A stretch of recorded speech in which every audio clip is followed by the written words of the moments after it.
Hello, my health freedom loving friends. Misty Carlfeld here with Health Freedom Idaho. I am here with a super dad, Corey Chappell, and I want to have him share his story with you because we've been talking a lot about what to do when CPS shows up at your door, and Corey did exactly the right thing. He is an educated dad, and he had educated himself on what to do should CPS show up at your door. And of course, you never think this is going to happen to you, but being prepared when it happens changes everything.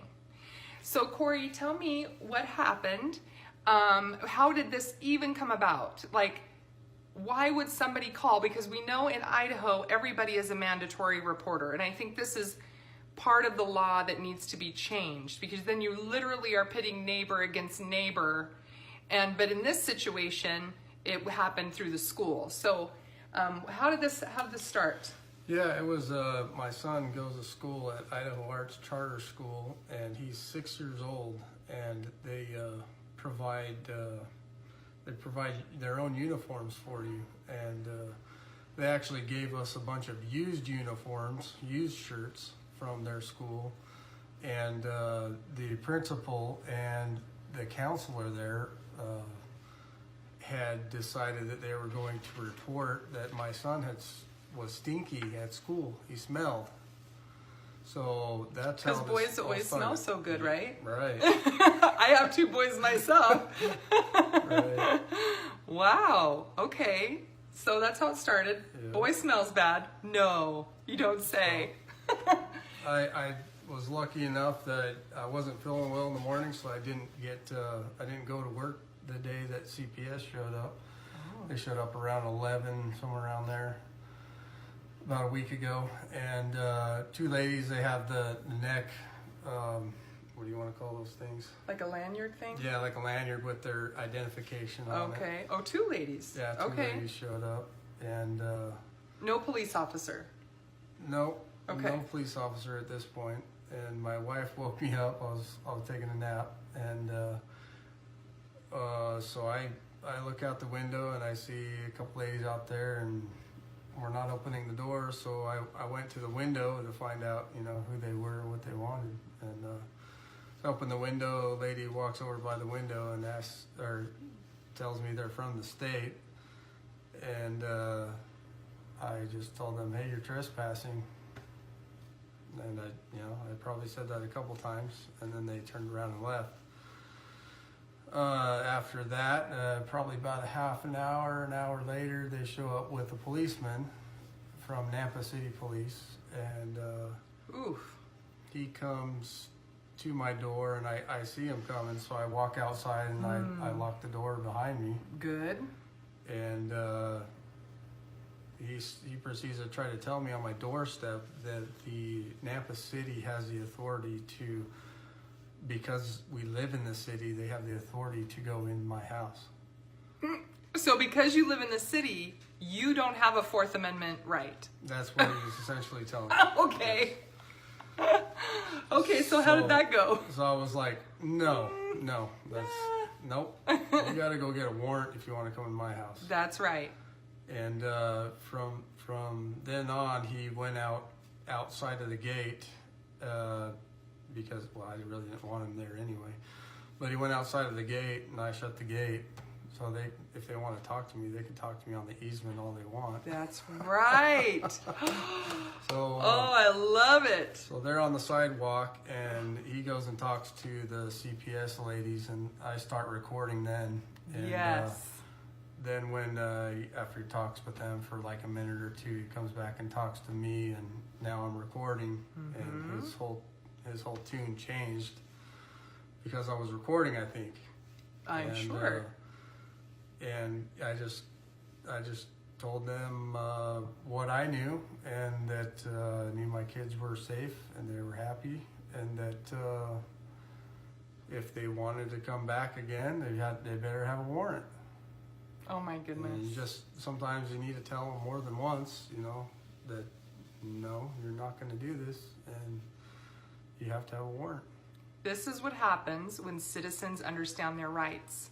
It's a very different story when citizens don't understand their rights and they allow the CPS agent into the home. And then they are literally looking for things to back up the claim against you.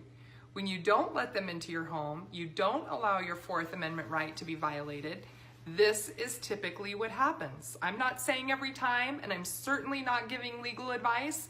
I'm just trying to bring examples of when it works and what doesn't work.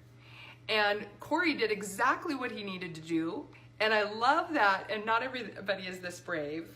Not everybody's brave enough to get them out to the property line. And I think that's also very important. It shows that this is my home, this is my domain, this is my property. Let's go out to my property line where you're not trespassing and I'm safe on my property, and then we can have the discussion. And then bringing up the video camera and shedding light into something that could have gone very badly. And interesting to me that they showed up a second time without a warrant, because again, the police officer is not there to protect the dad. No. The police officer is not there to protect the family. The police officer is there to protect the CPS agent. So then what happened? Because everybody's afraid at this point they're going to go get a warrant and come in and take your children. Well, then they left, and I myself was a little worried that they would try to get a warrant or something like that. Sure. You know, I want to know the status of what was going on. Sure. So I could go back to work. Right. And yeah, because at that point I'm sure you're thinking, I'm not leaving. Right. Yeah, I'm going to be guard dogging my house. Right. Right. So I go to the principal, which was my accuser, the principal and the counselor of that school, and I wait in their lobby for a half an hour before I get to talk to her. That's just fine. I go back in there, and I have my phone just recording. I don't have any faces on or anything, but they're both talking. And just ask them questions. I was asking for my data backpack because there's supposed to be some data on your children. High five again on the data backpack. I got that from somebody else. Yes. But they couldn't come up with anything. They didn't really know what I was talking about. Maybe it's a little different with a charter school. I don't know. But they did give me a few files on my son.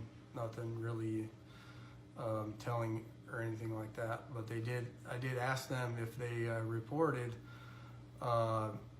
my son or my family to CPS, and they admitted that they both reported my family to CPS. And then I asked them what was the immediate danger to my son. Good question. And they only said that the law requires them to report anything, and they said it's their word for safety. And I asked them, what was immediate danger? And they didn't have an answer for that. Good question. So they essentially kicked me out after that, which is, that was fine.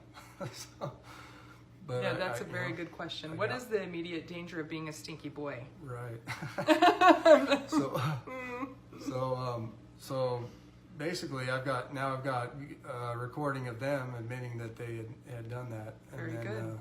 And then after that I went to the CPS office, and I requested records on the case, and the secretary told me the case was closed already.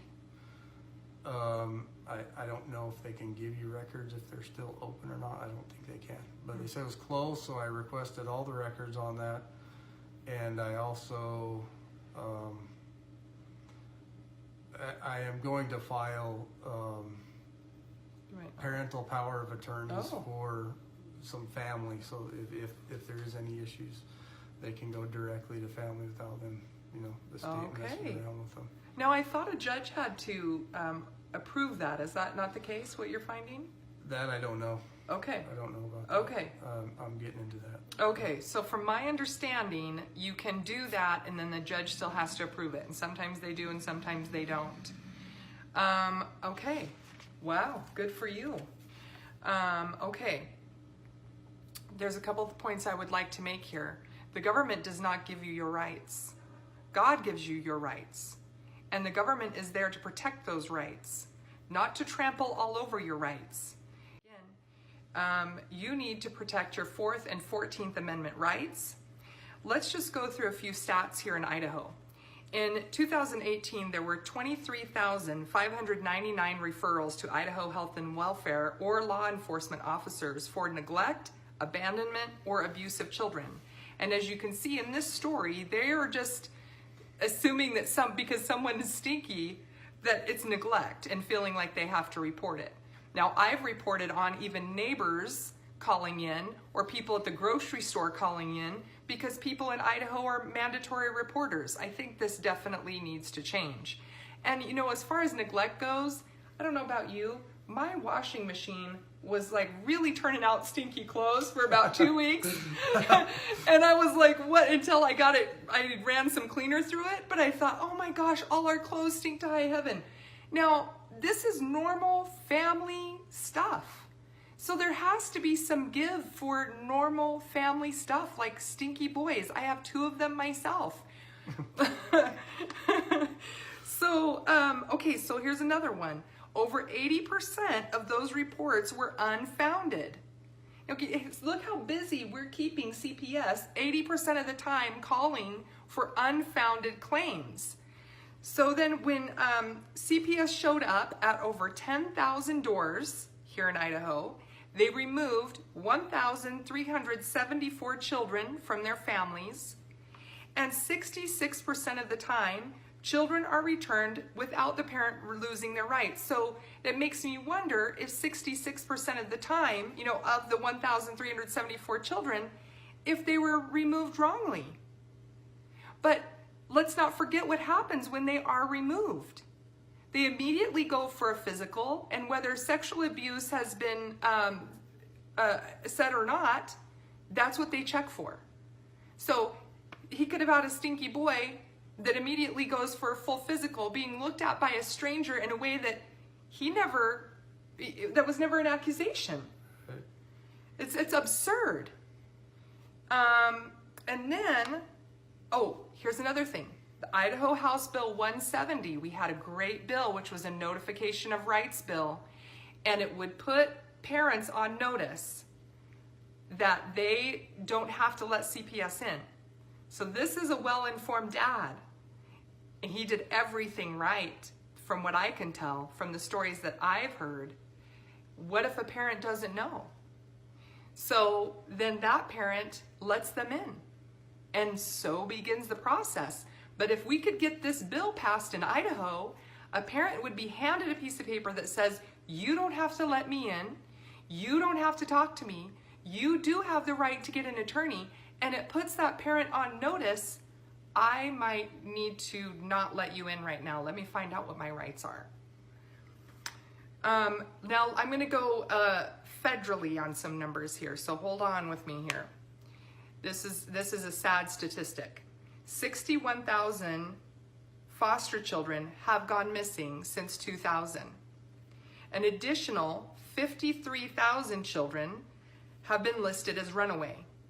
So since 2000, we're talking about over 100,000 children.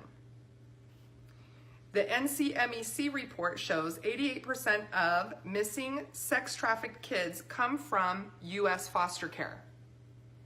So this warrior, badass daddy just saved his 6 children from being one of these statistics. So educate yourself, moms and dads, because you want to be ready. It doesn't mean you're bringing it on. It's like an insurance policy, right? Like, I'm going to get this disability insurance in case something happens to me. It doesn't mean I'm bringing it on. It means I'm ready. We're prepared if something were to happen. It's the same way if CPS comes to your door. And I don't want to take away from really great foster parents or really great CPS agents that are really doing good things and saving children who are truly abused or neglected. But as we can see from the numbers, that's not always the case. And definitely in this case, that was not the case. Right. You're awesome. Thank you. Is there anything you want to add to the parents out there in Idaho? Any message you'd like to send? Well, you don't have to do it like me. You can always just go up and lock the door and not answer it, wait till they leave. You don't have to even talk to them. They're on your property. You can choose to do whatever way you want to do it. So That's true. just don't let them in. Whatever you do, you don't let them Do in. not let them in. And you did something else right that I think is worth mentioning, and that is that he put out there, my children are safe. My children are happy. My children are healthy. My children they're good, right? So you're putting into their minds what you already know to be true. My children are happy, healthy, and safe. We don't need you here. There's truly families out there and children that do need them. And this wasn't one of them. Correct. So be armed with your rights, friends, and stand firm. Thanks a lot. Have a great day.